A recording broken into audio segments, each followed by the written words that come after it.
eu também adoro livros. Eu, quando era criança, eu ficava muito tempo na biblioteca e talvez por isso eu não desenvolvi muito bem na infância, na adolescência, as habilidades socioemocionais. Sim, sim. Eu era mais introspectivo. Sim, sim, sim. Mas que muitas delas vêm à biblioteca simplesmente para estar, para conversar, para conviver. E isso para mim também foi uma forma também de, lá está, de puxar por mim e desenvolver esse lado mais do contacto social que eu não tinha, mas que passei a ter. Dentro das suas adegas, onde fazem o vinho, onde tem o pipo do vinho, onde tem um bocado de queijo, um bocado de presunto, umas azeitonas, o pão, isso faz parte dessa maneira de ser e de bem receber destas pessoas, que eu sou eternamente grato a elas, a maneira como me receberam desde o primeiro dia até o dia de hoje. Sabe que eu também recebo tanta resposta positiva neste canal, que é um dos fatores motivadores também, para eu continuar a produzir, porque o português, no geral, ele é assim, né? Sim. Ele é muito honesto. Quando ele não gosta, ele não gosta, não mas mostra. quando ele gosta... Não mostra, sim, nós não temos uma grande dificuldade em mostrar máscaras. Pois. Portanto,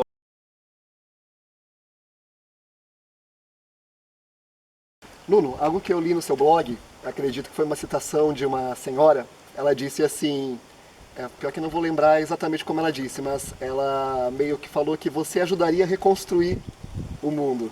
Não sei se tu lembras desse facto, mas foi uma citação que tu colocaste no seu blog. Eu achei tão bonita porque eu penso que ela sentiu a necessidade de ter alguém como ti na aldeia dela. E o seu papel, né? Que é um papel também social, além de papel educativo, é um papel social, né? Não estou a ver agora dessa questão. Eu quero acreditar, eu sou bibliotecário e sou um grande apaixonado pelas bibliotecas e sou um grande aficionado, agora de uma palavra espanhola, mas eu acho que acredito mesmo que o poder das bibliotecas tem na transformação das pessoas, porque acho que as bibliotecas ainda talvez sejam a última grande utopia que existe neste mundo, porque são espaços que realmente não deixam ninguém para trás e que podem contribuir para que o cotidiano dessas pessoas seja melhor, seja mais rico, seja mais esclarecido. E como vivemos em tempos de sombras e de dúvidas e de incertezas e de mentiras, eu acho que as bibliotecas têm esse poder de transformação e que podem ser fundamentais. É claro que este lado, nós não nos podemos esquecer que as bibliotecas obviamente são espaços, são edifícios, são veículos, no nosso caso, mas eu acho que as bibliotecas acima de tudo, são as pessoas. As bibliotecas têm que ser para as pessoas, têm que ser usadas por pessoas e têm que ser feitas por pessoas para todas as pessoas. E isso acho que é esse elemento fundamental que eu acho que é diferenciador nas bibliotecas. E acho que isso pode ajudar, e eu quero acreditar que pode ajudar na reconstrução de comunidades, na reconstrução das pessoas, e eu gosto muito de usar-me a mim próprio, porque eu acho que as bibliotecas ajudaram-me imenso na construção e na reconstrução como pessoa. Parabéns pelo seu trabalho, realmente Obrigado. é muito Bem, gratificante e eu acho muito bonito esse seu pensamento, né, de saber que seu trabalho tem valor. Sim, pois há muitas pessoas, eu também, assim como professor, eu sei que meu trabalho tem valor, mas eu observo nesse mundo, né, como você bem descreveste, sombrio, com pessoas desesperançadas, que muita gente trabalha meio que automaticamente, né? Ele não percebe o valor do seu trabalho, né? Sim. E é muito bonito ver, até emocionante, ver alguém que sabe do valor. Fui bem ensinado. Tive bons professores. Sim? Me ensinaram. Que giro. E acho que é a gratidão que eu também lhes tenho a eles, de me terem ensinado dessa maneira, a ver o mundo da maneira como eu vejo e a fazer acontecer a biblioteca da maneira como eu faço. Aos professores devo isso tudo. E também, obviamente, a todas estas pessoas fantásticas que ao longo destes 15 anos me têm recebido e que também me ensinaram imenso não só sobre bibliotecas, mas principalmente ensinaram imenso sobre essa arte estranha de viver. E, portanto, também lhes tenho uma gratidão imensa para essas pessoas. Tem algum fato marcante que tu gostaria de comentar aqui pra gente? Algo que marcou sua vida nesses 15 anos? Algum aprendizado com alguém? Sim, é difícil às vezes escolher... Ao longo destes 15 anos aconteceram tantas histórias, tantos momentos, uns mais intensos, outros também houve momentos tristes, mas houve momentos intensos. Eu acho que há uma história que talvez que me marcou, e porque foi realmente perceber que a biblioteca contribuiu muito para fazer a diferença na vida dessa pessoa. Uma pessoa que que se reformou, que veio de Lisboa, grande cidade, para aqui, para a sua terra natal, mas que quando chegou sentiu essa necessidade de querer ser mais, de querer aprender a ser melhor e querer saber mais coisas. E um dia chegou à biblioteca, que, olha, oh Nuno, eu ouvi dizer que a biblioteca vinha aqui a esta aldeia, mas será que vocês podem ir à minha? Porque eu comprei este computador e quero acabar a escolaridade obrigatória, mas e preciso saber como é que isto se mexe, não sei. Sim, mas isto não vamos com isso. Eu, a partir desse dia, passei a ir a essa aldeia exclusivamente por causa desse senhor. E continuo a ir exclusivamente por causa dele. E ali aos poucos, de 15 em 15 dias, pronto, as nossas voltas repetem-se, a cada aldeia repete-se de 15 em 15 dias. E essa aldeia, esse senhor, o senhor Francisco, comecei a ir lá e de 15 em 15 dias a aprender, a ensinar, e ao mesmo tempo que eu tentava ensinar-lhe alguma coisa, eu ia aprendendo algumas coisas, porque havia coisas que eu... E o que é certo é que esse homem um dia precisou de enviar uns trabalhos por computador, por e-mail, mas ele não tinha conta de e-mail, não sabia usar e-mail. E nesse dia nós criámos-lhe a conta de e-mail, ensinámos a fazer aquilo tudo. No dia seguinte de manhã vou abrir minha caixa do correio, tinha 2 mails em caps lock, letras grandes. Bem-haja, Nuno. Bem-haja é uma forma beirante de dizer obrigado. Bem-haja, Nuno. E o outro mail, bom fim de semana, Nuno. Ah, que bonitinho. E naquele dia percebi realmente, claramente, aquele dia fez a diferença na vida daquela pessoa. Porque ele, a partir daí, começou a fazer. E hoje em dia tem conta nas redes sociais, tem uma página no Facebook sobre a aldeia dele. Assim, isso fez-me emocionar muito nesse dia, porque realmente a biblioteca fez diferença no cotidiano daquela pessoa. Posso também há uma história também que me marcou bastante. Foi uma senhora que vivia também, era uma mulher do mundo, também saiu da sua aldeia muito nova e correu o mundo, literalmente. E também quando chegou à altura da reforma voltou novamente para... Obviamente, que uma mulher do mundo voltar para uma terra muito, muito pequena e que sentiu-se completamente desenraizada de tudo. E foi graças realmente, ela já tinha esse prazer, o livro e a leitura para ela era uma espécie de era o oásis, era a sua ilha de prazer. E pronto, ela tinha outros prazeres, obviamente ela encontrava infelizmente não é que infelizmente, são escolhas de vida, não é? O álcool também era uma coisa bastante presente na sua vida.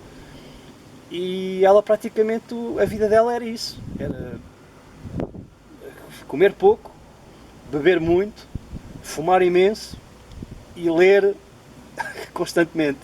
Ou seja, a vida dela era isso. E quando ela se apercebeu de que havia uma biblioteca que andava a percorrer a aldeia, foi ela própria que telefonou para o município. Eu quero a biblioteca na minha aldeia.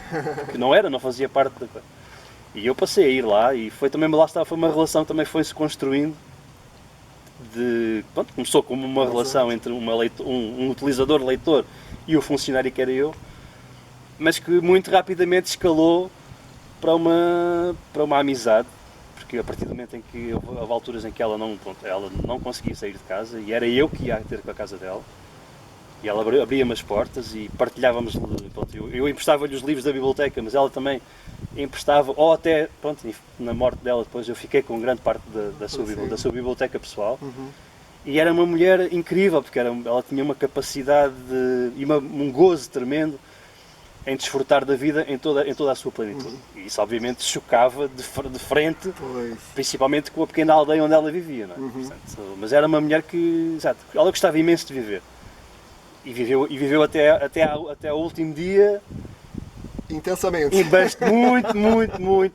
Muito intensamente. E portanto, lá está. São pessoas como estas que eu acho que, obviamente, quero acreditar que lhes deixei alguma coisa. Porque ela praticamente era a única pessoa com quem ela falava quase todos os dias por telefone, me ligava.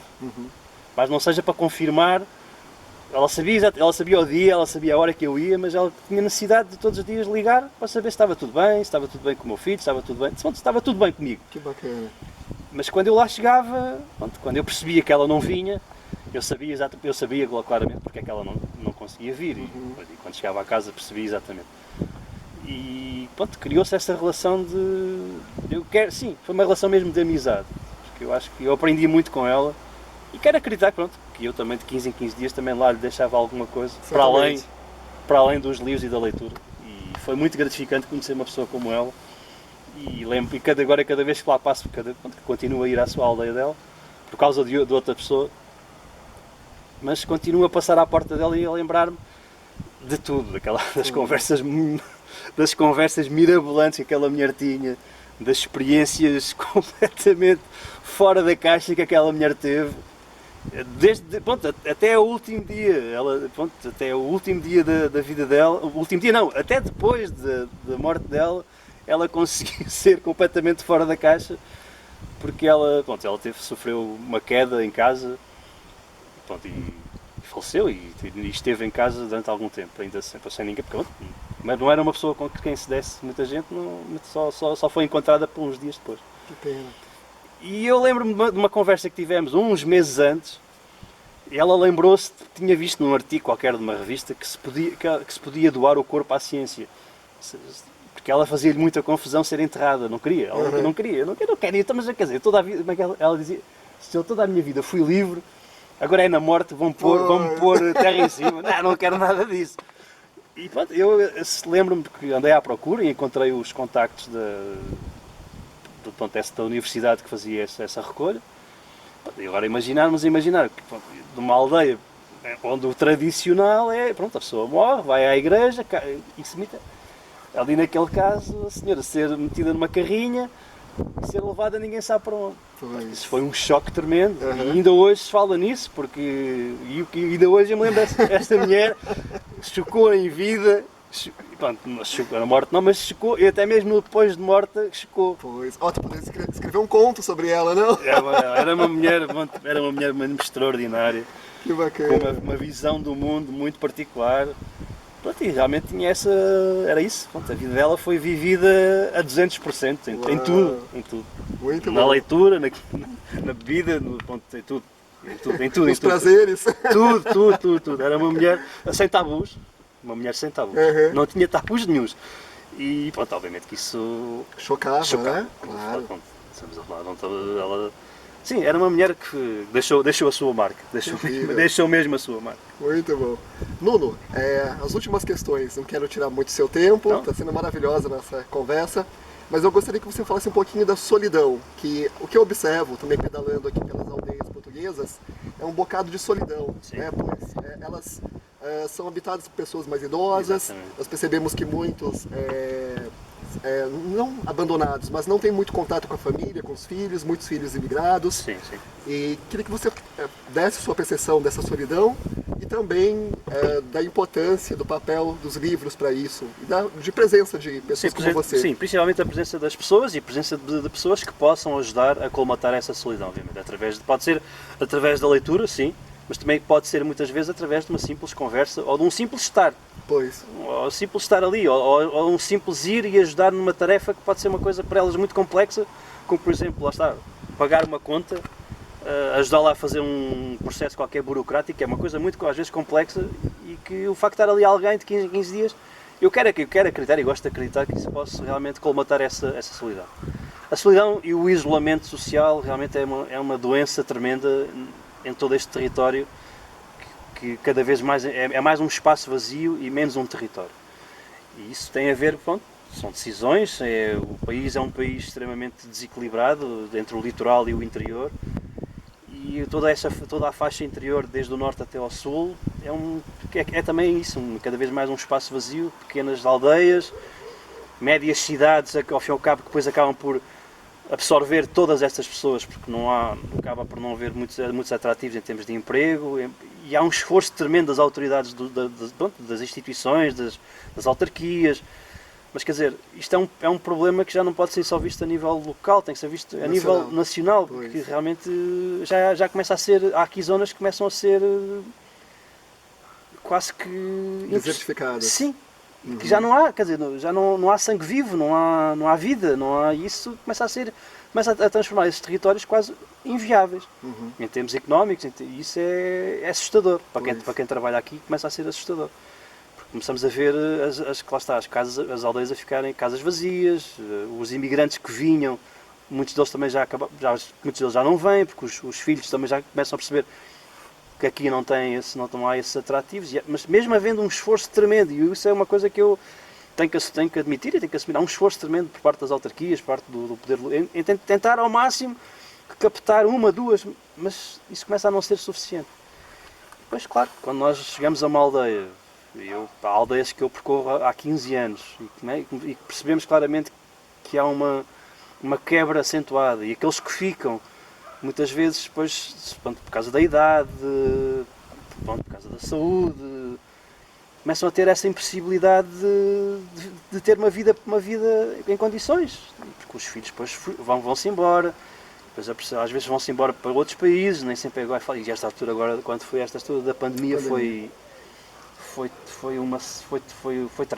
trágico, porque houve familiares que não estiveram, que se calhar, ao longo destes 2 anos, se calhar não vieram cá. E dentro, obviamente, há sempre aquele contacto que hoje em dia é mais fácil pelas redes de comunicação, por telemóveis, pronto, isso pode colmatar ali um bocadinho, mas não é suficiente. Pois. As pessoas estavam habituadas àqueles períodos do Natal, da Páscoa, agora da apanha da azeitona, que era aquele período em que as pessoas vinham e estavam e conviviam, e havia ali uma espécie de uma boia onde as pessoas que cá estão se agarravam e viviam aqueles tempos que realmente estas aldeias todas elas pulavam de vida. E durante este tempo todo da pandemia houve momentos em que isso não aconteceu. E eu notei claramente que houve pessoas que sentiram isso, essa falta, essa ausência, esse vazio. E pronto, lá está, eu quero acreditar que o facto de nós irmos, o facto de nós estarmos, pode ter feito a diferença. Eu pelo menos quero acreditar nisso. Certamente. A mensagem que eu quero dizer é que realmente acreditem que melhores tempos hão de vir, acreditem que as bibliotecas podem ser uma espécie de oásis, porque elas são realmente a última grande utopia que existe neste mundo. E portanto sejam exigentes com elas, sejam felizes dentro delas, sejam felizes com elas e usem, abusem e desfrutem delas, que é isso que eu acho que elas existem, é para isso mesmo. Porque são bibliotecas, são públicas, são de todos, são feitas de todos, são feitas com todos e essencialmente são feitas para todos. E olha, um abraço muito grande para vocês, foi um prazer estar aqui com o André, um amigo dos caminhos, que nos conhecemos no caminho e é sempre um prazer encontrar pessoas nos caminhos. Bacana. Um grande abraço para todos. Nuno, fale por fim o seu blog, o endereço, o que o pessoal pode encontrar lá. O blog é o papalagui.blogspot.com. O nome do blog vem eu não gosto muito do tema Livros da Vida, não é? Mas o Papalagui é um livro que me marcou bastante na minha juventude, adolescência, numa altura em que nós todos questionamos, mas porque é que isto é assim, porque é que este mundo é assim, e aquele livro vem precisamente a mostrar essas incredibilidades que o mundo tem e essas inconstâncias que o mundo tem. Portanto, o blog essencialmente é um apontamento, são apontamentos, são imagens que eu fui recolhendo e algumas palavras que eu fui recolhendo ao longo destes 15 anos nas estradas, nos caminhos, nas casas, nas terras, junto das pessoas. E simplesmente são isso, são imagens do meu cotidiano e imagens de pessoas a estarem na biblioteca, a estarem com outras pessoas e a usarem a biblioteca e a estarem nos seus espaços de convívio. Basicamente são isso, são imagens e palavras de um bibliotecário ambulante e da biblioteca onde ele anda. Mas palavras muito bem escritas, há crônicas também, que eu li algumas, e parabéns então, Nuno. Uma grande satisfação. Bem-aja por tudo. E que outros novos bons amigos sejam encontrados nos caminhos. Eu gosto muito de pessoas encontradas nos caminhos, acho que temos muito em comum, que as pessoas se encontram nos caminhos, temos muito em comum. E por isso foi um prazer. Tu foste uma excelente pessoa que encontrei nesse caminho da vida. Muito obrigado por tudo, viu? Bem-aja. Ó musa do meu fado, ó minha mãe gentil, te deixo consternado no primeiro abril. Mas não ser tão ingrata, não esquece quem te amou e em tua densa mata se perdeu e se encontrou.